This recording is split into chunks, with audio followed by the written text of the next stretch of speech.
சரி, இன்றைக்கி ரோமர் 2ஆம் அதிகாரம் பார்க்கலாம். ஸோ அதில் பார்த்திங்கன்னா முதல் 11 வசனங்கள் ஒரு பகுதி,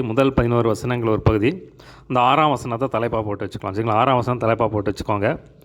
தேவன் அவனவனுடைய கிரியைகளுக்கு தக்கதாய் அவனவனுக்கு பலனளிப்பார். ஸோ அதான் தலைப்பு. சரிங்களா? அதான் தலைப்பு. முதல் 11 வசனங்கள் ஒரு பகுதி, 6ஆம் வசனத்தை தலைப்பாக போட்டு வச்சுக்கோங்க. முதல் வசனம் வாசிக்கிறேன். ஆகையால் மற்றவர்களை குற்றவாளியாக தீர்க்கிறவனே, நீ யாரானாலும் சரி, போக்கு சொல்ல உனக்கு இடமில்லை.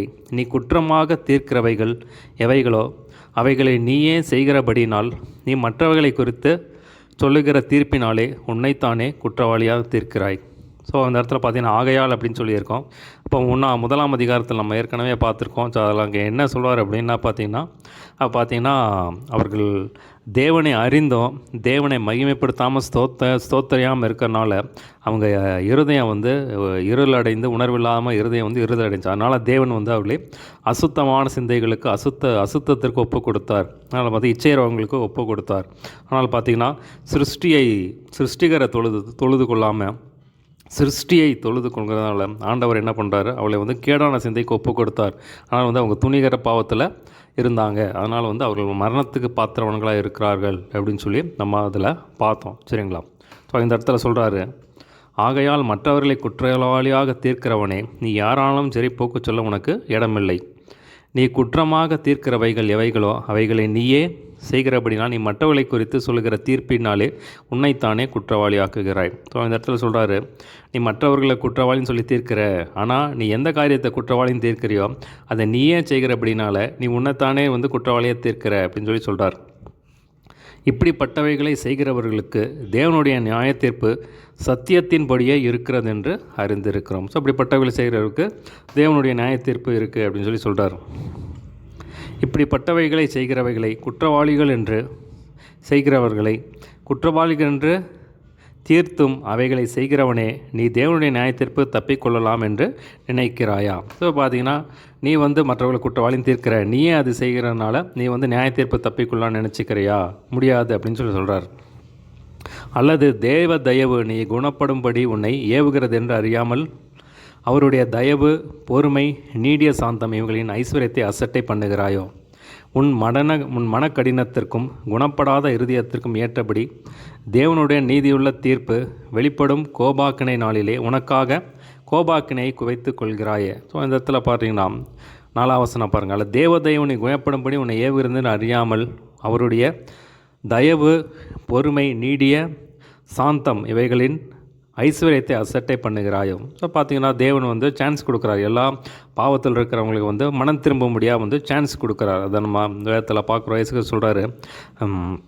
இந்த இடத்துல பார்த்தீங்கன்னா ஒரு செடி இருக்குது, ஒரு கொடி இருக்குது, அதாவது ஒரு மரம் இருக்குது. தேவன் அதில் அத்திப்பழங்களை எதிர்பார்க்குறாரு. சரிங்களா? ஆனால் பார்த்தீங்கன்னா அது கனி கொடுக்கல. ஸோ கனி கொடுத்தன இந்த தோட்டக்காரர் சொல்கிறாரு, இந்த கனியை வெட்டி போடலாம், இது ஏன் இவ்வளோ 3 வருஷமாக இருக்குது, இது ஏன் கனி கொடுக்கல அப்படின்னு சொல்லும்போது பார்த்தீங்கன்னா அதில் பார்த்தீங்கன்னா உடனே அந்த தோட்டக்காரர் சொல்கிறாரு, உடனே அந்த எஜமானன் சொல்கிறாரு, இதை வெட்டி போடுங்க அப்படின்னு. ஆனால் அந்த தோட்டக்காரர் ஐயா இந்த வருஷமாக இருக்கட்டும், ஏன்னா பார்த்தீங்கன்னா நம்ம எல்லாம் இன்னும் கொத்தி எரு போடலாம், ஆனால் கனி கொடுத்தா சரி, இல்லைனா வெட்டி போடலாம் அப்படின்னு சொல்லி சொல்கிறார். இப்போ பார்த்தீங்கன்னா எஜமானன் அதை வெட்டணும்னு பார்க்குறாரு. ஆனால் பார்த்தீங்கன்னா இயேசு கிறிஸ்து நமக்காக பரிந்து பேசுகிறாருன்னு சொல்லி நம்ம பார்க்குறோம். இன்னும் பார்த்தீங்கன்னா நம்ம மனம் திரும்பும்படியாக தேவன் அவகாசம் கொடுக்குறார். நம்ம இடத்துல பொறுமையாக இருக்கிறார். நீ சரி இன்றைக்கி மாறுவான், நம்ம இனிமேல் கீழ்ப்படிவான் அப்படின்னு சொல்லி தேவன் எதிர்பார்த்துட்டு இருக்கார் பாருங்கள்.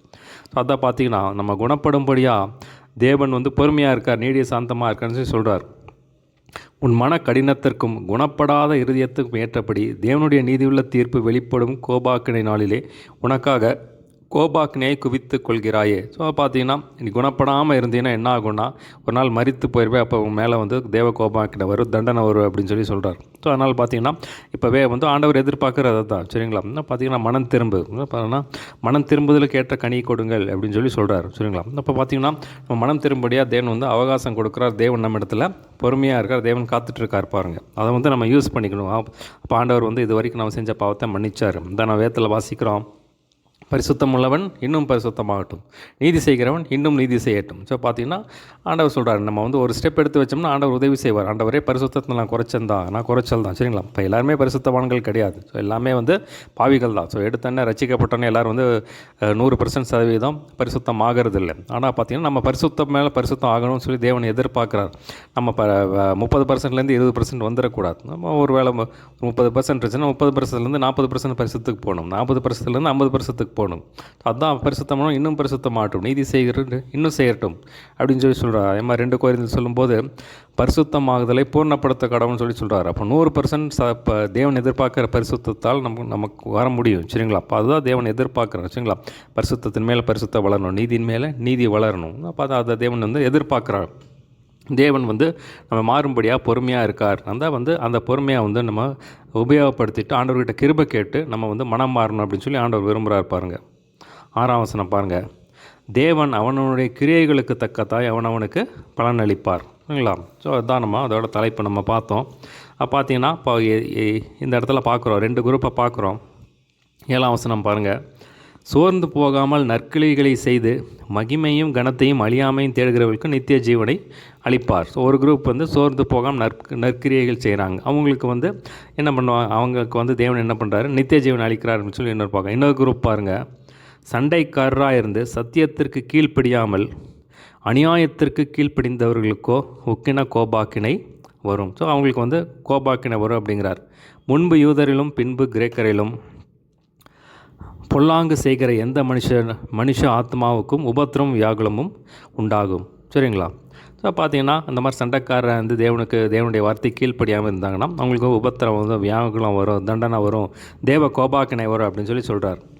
முன்பு யூதரிலும் பின்பு கிரேக்கரிலும் எவன் நன்மை செய்கிறானோ அவனுக்கு மகிமையும் கனமும் சமாதானமும் உண்டாகும். சரி, பார்த்தீங்கன்னா நீ உன்னோட பேக்ரவுண்ட் பற்றி ஆண்டவர் கவலை கிடையாது, சரிங்களா? நீ எந்த இதில் இருந்தால், யூதராக இருந்தாலும் சரி, புறஜாதியாக இருந்தாலும் சரி, கிரேக்கனாக இருந்தாலும் சரி, எப்பேற்பட்டவனாக இருந்தாலும் சரி, நீ உன்னுடைய பேக்ரவுண்ட் பற்றி ஆண்டவர் கவலை இல்லை. ஆனால் நீ எப்படி இருக்க, நீ நற்கிரியைகளை செய்து நன்மை செய்கிறியா இல்லை பொல்லாங்கு செய்கிறியா, அதை தான் தேவன் பார்க்குறார். அதைப்படி தான் உங்களுக்கு தேவன் பலன் அளிக்கிறார் அப்படின்னு சொல்லி சொல்கிறார்.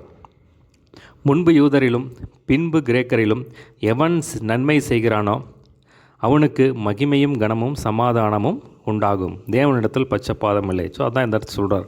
ஸோ பார்த்தீங்கன்னா நீங்கள் சோர்ந்து போகாமல் நன்மை செஞ்சீங்கன்னா உங்களுக்கு நித்திய ஜீவன் வரும் அப்படிங்கிறார். பார்த்தீங்கன்னா பொல்லாங்கு செஞ்சிங்கன்னா உங்களுக்கு வந்து தேவ கோபாக்கினை வரும், உபத்திரம் வரும், வியாகுலம் வரும் அப்படின்னு சொல்லி சொல்கிறார். ஆனால் தேவன் வந்து பச்சைப்பாதம் உள்ளவர் இல்லை. அது நீங்கள் எப்படி நடக்கிறியோ அதுக்கு ஏற்ற மாதிரி வந்து உங்களுக்கு வந்து கிடைக்கும், நன்மை உங்களுக்கு ரிவார்டு கிடைக்கும் அப்படின்னு சொல்லி சொல்கிறார். அதான் நம்ம வேதத்தில் பார்க்குறோம். ஆண்டவர் சொல்கிறாரு, மரண வழியையும் ஜீவ வழியும் வைக்கிறேன், நன்மையும் தீமையும் வைக்கிறேன், ஆசீர்வாதத்தையும் சாமத்தையும் வைக்கிறேன், உனக்கு எது வேணுமா சூஸ் பண்ணிக்கோ அப்படின்னு சொல்லி சொல்கிறார்.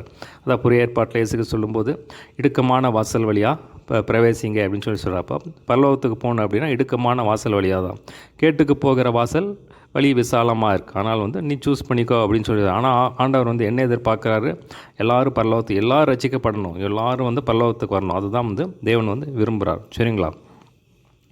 அடுத்த பாருங்கள், 12ஆம் வசனத்திலிருந்து 16ஆம் வசனம் வரைக்கும் அடுத்த பகுதி, 12லேருந்து 16 வரைக்கும் அடுத்த பகுதி. அந்த 12ஆம் வசனம் முதல் 3 லைனை தலைப்பாக போட்டுக்கலாம், சரிங்களா? எவர்கள் நியாயப்பிரமாணம் இல்லாமல் பாவம் செய்கிறார்களோ அவர்கள் நியாயப்பிரமாணம் இல்லாமல் கெட்டு போவார்கள். அதான் தலைப்பு, சரிங்களா? அதை தலைப்பாக போட்டு வச்சுக்கோங்க. 12 முதல் 16 வரைக்கும் பகுதி, அந்த 12ஆம் வசனம் தலைப்பு. எவர்கள் நியாயப்பிரமாணம் இல்லாமல் பாவம் செய்கிறார்களோ அவர்கள் நியாயப்பிரமாணம் இல்லாமல் கெட்டு போவார்கள். எவர்கள் நியாயப்பிரமாணத்துக்கு உட்பட்டவர்களாய் பாவம் செய்கிறார்களோ அவர்கள் நியாயப்பிரமாணத்தினால் ஆக்கினை தீர்ப்படைவார்கள். ஸோ பார்த்தீங்கன்னா எதாவது சொல்கிறாரு, நியாயப்பிரமாணம் இல்லாமல் பாவம் செய்கிறாங்கன்னா புறஜாதிகளுக்கு வந்து நியாயப்பிரமாணம் தெரியாது. ஸோ அவங்க வந்து ஆனாலும் அவங்களும் பாவம் செய்கிறாங்க. அப்போ அவங்க நியாயப்பிரமாணம் இல்லாமல் கெட்டு போவார்கள் அப்படின்னு சொல்கிறார். எவர்கள் நியாயப்பிரமாணத்துக்கு உட்பட்டவர்களாய் பாவம் செய்கிறார்கள் அவர்கள் நியாயப்பிரமாணத்தில் ஆக்கினை தீர்ப்பு. ஸோ நியாயப்பிரமாணம் தெரிஞ்ச யூதர்கள் இஸ்ரவேல் ஜனங்கள் பற்றி சொல்கிறார். ஸோ அவர்கள் வந்து நியாயப்பிரமாணம் அவங்களுக்கு தெரியும், எது நன்மை எது தீமை, எது பாவம் எது பரிசுத்தம், எது செய்யணும் எது செய்யக்கூடாதுன்னு தெரியும். எல்லாம் நியாயப்பிரமாணத்தில் தேவன் எழுதி வச்சிருக்காரு. அதுக்கு மீறி நடந்தீங்கன்னா ஆக்கினை தீர்ப்பு வரும். நியாயப்பிரமாணத்தின்படியே என்ன எழுதியிருக்கோ அதைப்படி ஆக்கினை தீர்ப்பு வரும் அப்படின்னு சொல்லி சொல்கிறார். நியாயப்பிரமாணத்தை கேட்கிறவர்கள் தேவனுக்கு முன்பாக நீதிமான்கள் அல்ல, நியாயப்பிரமாணத்தின்படி செய்கிறவர்களே நீதிமான்களாக்கப்படுவார்கள். ஸோ பார்த்தீங்கன்னா சொல்கிறாரு, நீங்கள் நியாயப்பிரமாணத்தை கேட்கிறவங்களாக இருக்காதீங்க, அதைப்படி நீங்கள் வந்து செய்கிறவராக இருக்கிற அவங்க தான் நீதிமான் ஆக்கப்படுவார்கள் அப்படின்னு சொல்லி சொல்கிறார். இந்த யாக்கோபில் கூட சொல்லும்போது சொல்வார், நீங்கள் வசனத்தை கேட்கிறவர்களாய் மாத்திரமல்ல அதன்படி செய்கிறவர்களாய் இருங்க. நீங்கள் வசனத்தை கேட்கிறவர்களாக மாற்ற செய்யாமல் இருந்தீங்கன்னா உங்களை நீங்களே வஞ்சிக்கிறவர்களாக இருக்கீங்க அப்படின்னு சொல்லி சொல்கிறார். 14ஆம் வசனம் பாருங்கள். அன்றியும் நியாயப்பிரமாணம் இல்லாத புறஜாதிகள் சுபாவமாய் நியாயப்பிரமாணத்தின்படி செய்கிற போது நியாயப்பிரமாணம் இல்லாதவர்கள் தங்களுக்கு தாங்களே நியாயப்பிரமாணமாக இருக்கிறார்கள். ஸோ பார்த்திங்கன்னா புறஜாதிகள் வந்து நியாயப்பிரமாணத்தின்படி செய்கிறாங்க, ஆனால் அவங்க நியாயப்பிரமாணமே தெரியாது, ஆனால் அவங்க வந்து கொலை செய்கிறதில்ல, விபச்சாரம் செய்கிறது, அதுக்கேற்றபடி நடக்கிறாங்க. அப்போ நியாயப்பிரமாணம் தங்களுக்கு தாங்களே நியாயப்பிரமாணமாக இருக்கிறார்கள் அப்படின்னு சொல்லி சொல்கிறார். அவர்களுடைய மனசாட்சியும் கூட சாட்சியிடுகிறதினாலும் குற்றமுண்டு குற்றமில்லை என்கிற அவர்களுடைய சிந்தனைகள் ஒன்றையொன்று தீர்க்கிறதினாலும் நியாயப்பிரமாணத்துக்கு ஏற்ற கிரியை தங்கள் இருதயங்களில் எழுதியிருக்கிறது என்று காண்பிக்கிறார்கள். ஸோ பார்த்திங்கன்னா அவங்களுக்கே தெரியும், பார்த்திங்கன்னா யாரும் சொல்லித்தரல, ஆனால் அவங்களுக்கே தெரியும் கொலை செய்யக்கூடாது, விபச்சாரம் செய்யக்கூடாது, திருடக்கூடாது, மற்றவர்களுடைய பொருளை அபகரிச்சுக்கூடாது. ஸோ அப்படியெல்லாம் வந்து அவங்களுக்கு தெரியும். அப்படியெல்லாம் செய்யும்போது அப்படிப்பட்ட காரியங்கள் செய்யும்போது நியாயப்பிரமாணத்தில் இதெல்லாம் இருக்குதுன்னு சொல்லி அவங்களுக்கு தெரியாது, நியாயப்பிரமாணம் அவங்களுக்கு தெரியாது. ஆனால் புறஜாதிகள் என்ன பண்ணுறாங்க, இதெல்லாம் ஏதாவது செஞ்சாங்கன்னா அவங்களுக்குள்ளே இருக்கிற அந்த மனசாட்சியே வந்து அவங்களை குற்றப்படுத்துது, இது நம்ம தப்பு பண்ணியிருக்கோம் அப்படின்னு சொல்லி. அப்போ அதனால் வந்து நியாயப்பிரமாணம் தங்கள் உள்ளத்தில் இருக்கிறது அப்படிங்கிறத அவங்க காண்பிக்கிறாங்க அப்படின்னு சொல்லி சொல்கிறார். என் சுவிசேஷத்தின்படியே தேவன் இயேசு கிறிஸ்துவை கொண்டு மனுஷருடைய அந்தரங்கங்களை குறித்து நியாய தீர்ப்பு கொடுக்கும் நாளிலே இது விளங்கும். ஸோ பார்த்திங்கன்னா அப்போ தேவன் கடைசி காலத்தில் நியாயம் தீர்ப்பார். தான் நம்ம வெளிப்படுத்தல 20ஆம் அதிகாரத்தில் ஒயிட் தோன் ஜட்ஜ்மெண்ட் அப்படின்னு சொல்லி இருக்குது. அதாவது வெள்ளை சிங்காசன நியாய தீர்ப்பு, சரிங்களா? அப்போ நியாய தீர்ப்பில் புஸ்தகங்கள் திறக்கப்படும், எல்லாம் வந்து நியாயத்துக்கு முன்னால் வந்து நிற்கணும், சரிங்களா? அப்போ தேவன் அவங்களுக்கு ஏற்றபடி வந்து அவங்களுக்கு வந்து ரிவார்டு தருவார், அவங்களுக்கு ஏற்ற அவங்க என்ன பண்ணியிருக்காங்களோ அதுக்கு ஏற்ற மாதிரியான நியாய தீர்ப்பு தருவார் அப்படின்னு சொல்லி நம்ம பார்க்குறோம், சரிங்களா? அப்போ பார்த்திங்கன்னா நம்ம யாரையுமே பார்த்து நம்ம ஜட்ஜ் பண்ண முடியாது, சரிங்களா? வேதம் சொல்லுது, காலத்துக்கு முன் யாதொன்றை குறித்தும் தீர்ப்பு செய்யாதிருங்கள் அப்படின்னு சொல்லி சொல்கிறார். ஸோ பார்த்திங்கன்னா நம்ம யாரையுமே ஜட்ஜ் பண்ண முடியாது. இவங்க வந்து புறஜாதிகள், இவங்க வந்து நரகத்துக்கு தான் போவாங்க, இவங்க எப்படி நடக்கிறாங்க, இவங்க வந்து சொர்க்கத்துக்கு போவாங்க, இவங்க பரலோகத்துக்கு போவாங்க அப்படின்னு சொல்லி நம்ம யாருமே நம்ம நியாயம் தீர்க்க முடியும். நியாய தீர்ப்பு செய்கிறது வந்து இயேசு கிறிஸ்து, சரிங்களா? அப்போ வந்து தேவன் வந்து இயேசு கிறிஸ்து மூலமாக நியாயம் தீர்ப்பார் அப்படின்னு சொல்லி நம்ம இந்த இடத்துல பார்க்குறோம், சரிங்களா? அப்போ பார்த்திங்கன்னா நம்ம வந்து யாரையுமே ஜட்ஜ் பண்ணக்கூடாது. நம்ம பொறுத்த வரைக்கும் என்ன, சாலமோன் சொன்னதுபடி பார்த்திங்கன்னா அதாவது எல்லா மனுஷர் மேலும் விழுந்த கடமை இது. அதாவது தேவனுடைய வசனத்தை கைக்கொள். இப்போ எல்லா மனுஷர் மேலும் தேவனுக்கு அஞ்சி அவருக்கு பயந்து அவருடைய கற்பனையை கைக்கொள், எல்லா மனுஷர் மேல் விழுந்த கடமையும் இதுவே அப்படின்னு சொல்லி சொல்கிறார், சரிங்களா? அப்போ பார்த்திங்கன்னா தேவ வசனத்துக்கு நம்ம கீழ்ப்படிஞ்சு அவர் கடங்கி நடந்தோம்னா நம்ம பரலோகத்துக்கு போய் சேர்ந்துடலாம். தேவ சித்தத்தின்படியாக நம்ம செய்யும்போது பரிசுத்தமாக நடந்து தேவனுடைய சித்தத்தின்படி செய்து நம்ம அவருடைய வழியில் நடக்கும் அவருடைய நம்ம ஓட்டத்தை வெற்றிகரமாக முடித்தோம்னா நம்ம பரலோகத்துக்கு போய் சேர்ந்துடலாம், சரிங்களா? இது எந்த எக்காரணத்துக்கு கொண்டு நம்ம மற்றவங்களை நியாயம் தீர்க்க முடியாது. நம்ம நியாயம் தீர்க்கிறவர்களாக இருக்கக்கூடாது, நம்ம நியாயம் தீர்க்கவும் முடியாது, சரிங்களா? ஆனால் அவங்க எப்படி போவாங்க, இது வந்து அப்போ தான் தெரியும், சரிங்களா? அப்போ தான் யார் பரலோகத்துக்கு வர்றாங்க, யார் நரகத்துக்கு போகிறாங்கன்னு சொல்லி அப்போ தேவன் நியாய தீர்ப்பு கொடுக்குற அந்த டைம் தான் வந்து தெரியும் அப்படின்னு சொல்லி சொல்கிறாரு. அடுத்த பாருங்கள், 17ஆம் வசனத்திலிருந்து 24ஆம் வசனம் வரைக்கும் ஒரு பகுதி, அடுத்த பகுதி 17ஆம் வசனத்திலிருந்து 24ஆம் வசனம் வரைக்கும் அடுத்த பகுதி. அந்த 21ஆம் வசனத்தை தலைப்பாக போட்டு வச்சுக்கலாம், சரிங்களா? மற்றவனுக்கு போதிக்கிற நீ உனக்குத்தானே போதியாமல் இருக்கலாம், அதான் தலைப்பு, சரிங்களா? 17 முதல் 24 வரை அடுத்த பகுதி. அந்த 21ஆம் வசனத்தை தலைப்பாக போட்டு வச்சுக்கோங்க. இப்படி இருக்க மற்றவனுக்கு போதிக்கிற நீ உனக்குத்தானே போதியாமல் இருக்கலாம், அதான் தலைப்பு, சரிங்களா? 17ஆம் வசனம் வாசிக்கிறேன். நீ யூதன் என்று பெயர் பெற்று நியாயப்பிரமாணத்தின் மேல் பற்றுதலாயிருந்து தேவனை குறித்து மேன்மை பாராட்டி நியாயப்பிரமாணத்தினால் உபதேசிக்கப்பட்டவனாய் அவருடைய சித்தத்தை அறிந்து நன்மை தீமை இன்னதென்று வகையறுக்கிறாயே. ஸோ பார்த்திங்கன்னா வந்து நீயூதன்னு பெயர் பெற்றிருக்க, நியாயப்பிரமாணம் மேலே பற்றுதலாக இருக்க, தேவன் மேலே மேன்மை பாராட்டுற, தேவனை நேசிக்கிற, நியாயப்பிரமாணத்தை வந்து நல்லா தெரிஞ்சிருக்க நீ எல்லாம், அதனால் வந்து உபதேசிக்கப்பட்டிருக்க, அவருடைய சித்தத்தை அறிந்து நன்மை தீமை எதுன்னு உனக்கு தெரியும். இப்போ நியாயப்பிரமாணத்தின்படி இது நன்மை, இது தீமை, இது செய்யணும், இது செய்யக்கூடாது அப்படின்னு சொல்லி உனக்கு தெரியும் அப்படின்னு சொல்லி சொல்கிறார். நீ உன்னை குருடருக்கு வழிகாட்டியாகவும் அந்த காரத்தில் உள்ளவர்களுக்கு வெளிச்சமாகவும் பேதைகளுக்கு போதகனாகவும் குழந்தைகளுக்கு உபாத்தியனாகவும் நியாயப்பிரமாணத்தின் அறிவையும் சத்தியத்தையும் காட்டிய சட்டமுடையவனாயும் எண்ணுகிறாயே. ஸோ பார்த்திங்கன்னா அது குறிப்பாக வந்து தேவனுக்கு ஊழியம் செய்கிறவர்களுக்கு சொல்கிறார். சரியா, தேவனுக்கு நல்லா வந்து ஊழியம் நீ வந்து குருடர்களுக்கு வெளிச்சமாக இருக்க, அந்த காலத்தில் இருக்கிறவர்களுக்கு வெளிச்சமாக இருக்க, குருடருக்கு வழிகாட்டியாக இருக்க, அந்த காலத்தில் உள்ளவர்களுக்கு வெளிச்சத்தை கொடுக்குற, பார்த்திங்கன்னா சுவிசேஷத்தை சொல்கிற, பார்த்திங்கன்னா பேதைகளுக்கு போதகனாக இருக்க, குழந்தைகளுக்கு நல்லா வந்து கைட் பண்ணி சரியாக நடத்துகிற, நியாயப்பிரமாணத்தின் அறிவையும் சத்தியத்தையும் வந்து இந்த மாதிரி இப்போ எல்லாருக்கும் சொல்லிக் கொடுக்குறவனா இருக்கியே அப்படின்னு சொல்லிட்டு சொல்கிறாரு. ஊழியக்காரர்களும் விசேஷமாக ஊழியக்காரர்களுக்கும் சொல்லி வச்சுக்கலாம். சரிங்களா, அப்போ பொதுவாக எல்லாத்துக்கும் விசேஷமாக ஊழியம் செய்கிறவர்களுக்கு குறிப்பாக சொல்கிறார். இப்படி இருக்க மற்றவனுக்கு போதிக்கிற நீ உனக்குத்தானே போதியாமல் இருக்கலாமா? களவு செய்யக்கூடாது என்று பிரசங்கிக்கிற நீ களவு செய்யலாமா? விபச்சாரம் செய்யக்கூடாது என்று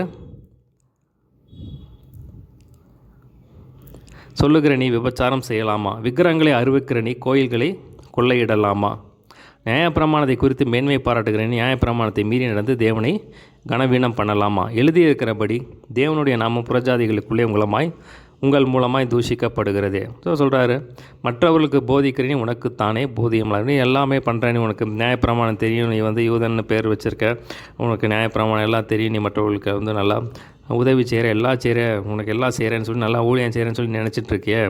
அப்போ பார்த்தீங்கன்னா மற்றவங்களுக்கு போதிக்கிற நீ உனக்கு தானே போதியவனாக இருக்கிறேன். அப்போ பார்த்தீங்கன்னா நீ மற்றவங்களுக்கு வந்து விபச்சாரம் பண்ணக்கூடாதுன்னு சொல்கிற, ஆனால் நீ விபச்சாரம் செய்கிற, இப்போ திருடக்கூடாதுன்னு சொல்கிறேன், ஆனால் நீ திருடுற அப்படின்னு சொல்லி எல்லாத்தையுமே சொல்கிறார். நியாயப்பிரமாணத்தை குறித்து மேன்மையை பாராட்டுகிறேன், நியாயப்பிரமாணத்தை மீறி தேவனை கனவீனம் பண்ணலாமா?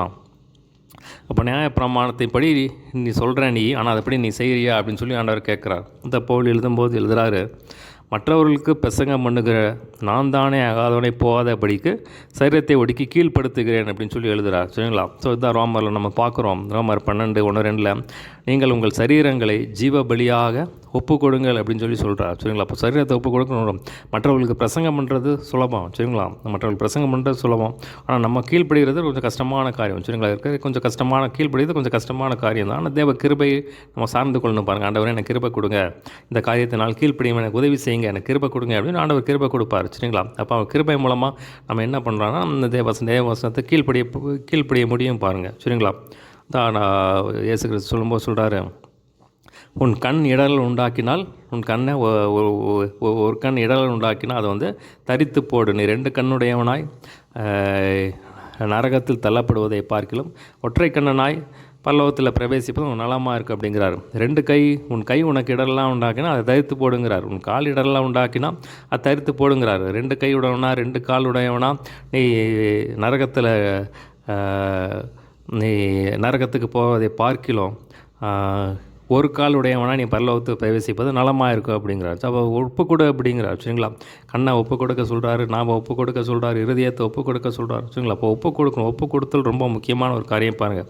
ஸோ அதான் ஆண்டவர் சொல்கிறார், என்னை நோக்கி கர்த்தாவே கர்த்தாவே என்று சொல்லுகிறோம், அதில் பிரவேசிப்பதில்லை அப்படிங்கிறார். ஸோ பார்த்தீங்கன்னா அவர் சொல்கிறாங்க, நாமத்தை நிமித்தம் நாங்கள் எல்லாமே செஞ்சோமே, அற்புதங்களை செஞ்சோம், அதிசயங்களை செஞ்சோம், தீர்க்க தரிசனம் உரத்தனம், பிரசங்கம் பண்ணணும் அப்படின்னு சொல்கிறாங்க. ஆண்டவர் சொல்கிறாங்க, அக்கிரம செய்கிறக்காரன் என்னை விட்டு அகன்று போகலை அப்படின்னு சொல்கிறார். ஸோ அதான் இந்த இடத்துல சொல்கிறார். சரிங்களா, மற்றவர்களுக்கு பிரசங்கம் பண்ணிடலாம், எல்லாம் செஞ்சிடலாம், ஆனால் நீ பரிசுத்தமாக இருக்கியா? நம்ம பரிசுத்தமாக இருந்தால் தான் பரலோகத்துக்கு போக முடியும். சரிங்களா, அது ரொம்ப ஒரு முக்கியமான ஒரு காரியம் பாருங்கள். அதுதான் ஆண்டவர் சொல்கிறார், எழுதியிருக்கிறபடி தேவனுடைய நாமம் உங்களுக்குள்ளே தேவனுடைய நாமம் புறஜாதிகளையும் உங்கள் மூலமாக தூஷிக்கப்படுகிறதே. ஸோ ஒரு ஊழியக்காரன் விழுந்துட்டாங்கன்னா எத்தனை பேர் கைகொட்டி சிரிக்கிறாங்க பாருங்கள். அப்போ தேவனுடைய நாமம் வந்து அங்கே தூஷிக்கப்படுகிறத நம்ம பார்க்குறோம். ஸோ அப்போ அதான் தாவீது எழுதும்போது ஆண்டவரே சுத்த இருதயத்தின் நிலை சிருஷ்டிங்க. ஸோ ஒரு பக்கத்தில் நம்ம ஊழியம் செய்கிறவர்களுக்கு குறிப்பாக எல்லாருக்குமே பார்த்திங்கன்னா சத்துருனால் நமக்கு ஒரு போராட்டம் உண்டு. சரிங்களா, அதை நம்ம வந்து ஜெபம் பண்ணி ஜெயிச்சு மேற்கொள்ளணும் பாருங்கள். சரிங்களா, இப்போ ஆண்டவர் கிருபை கொடுக்காரு பாருங்கள். ஆண்டவர் கிருபையை நம்புங்க. இப்போது இன்றைக்கி கூட நம்ம நீங்கள் தேவனை விட்டு வழி விலகி ரொம்ப தூரம் போகிறவங்களாக இருந்தால் ஆண்டவர்கிட்ட கேளுங்க, ஆண்டவரே எனக்கு கிருபை கொடுங்க, ஏசப்பா எனக்கு கிருபை கொடுங்க அப்படின்னு சொல்லும்போது ஆண்டவர் மறுபடியும் அந்த பரிசுத்தத்தை கொடுக்குற வல்லவர்களாக இருக்கிறார் பாருங்கள். ஆண்டவரே எனக்கு இன்னும் பரிசுத்தை கொடுங்க, இன்னும் நீதியை கொடுங்கன்னு சொல்லி ஆண்டவர் கிருபை கொடுப்பார் பாருங்கள். சரிங்களா, அவர் கிருபையில் நம்ம வந்து பலப்பட்டு நம்ம ஒரு பரிசுத்தமான வாழ்க்கை வாழ முடியும். அதை நம்ம வேதத்தில் பார்க்குறோம். நிறைவானது வரும்போது குறைவானது ஒளிந்து போகும். ஸோ பார்த்திங்களா, நிறைவானது வரும்போது குறைவானது ஒளிந்து போகும் பாருங்கள். பாண்டவர்கள் நிரம்ப நிரம்ப நிரம்ப நம்ம நல்ல ஒரு கனி கொடுக்குற வாழ்க்கையை, பரிசுத்த வாழ்க்கையை வாழ முடியும். இப்போ யோவான் 15ஆம் அதிகாரத்தில் பார்த்தீங்கன்னா ஆண்டவர் சொல்கிறார், நானே திராட்சை செடி, நீங்கள் கொடிகள், நீங்கள் என்னை நிலைத்திருந்தால் நீங்கள் மிகுந்த கனிகளை கொடுப்பீர்கள், நீங்கள் மிகுந்த கனிகளை கொடுத்தா இங்கே என்ன பண்ண முடியாது, நீங்கள் மிகுந்த கனிகளை கொடுப்பதனால் பிதாவானவர் மகிமைப்படுவார் அப்படிங்கிறார். ஸோ பார்த்தீங்கன்னா நீங்கள் நிலைத்திராவிட்டால் உங்களால் கனி கொடுக்க முடியாது அப்படிங்கிறார். சரிங்களா? ஆண்டவரோடு நம்ம நெருங்கி இருக்கணும் பாருங்கள்.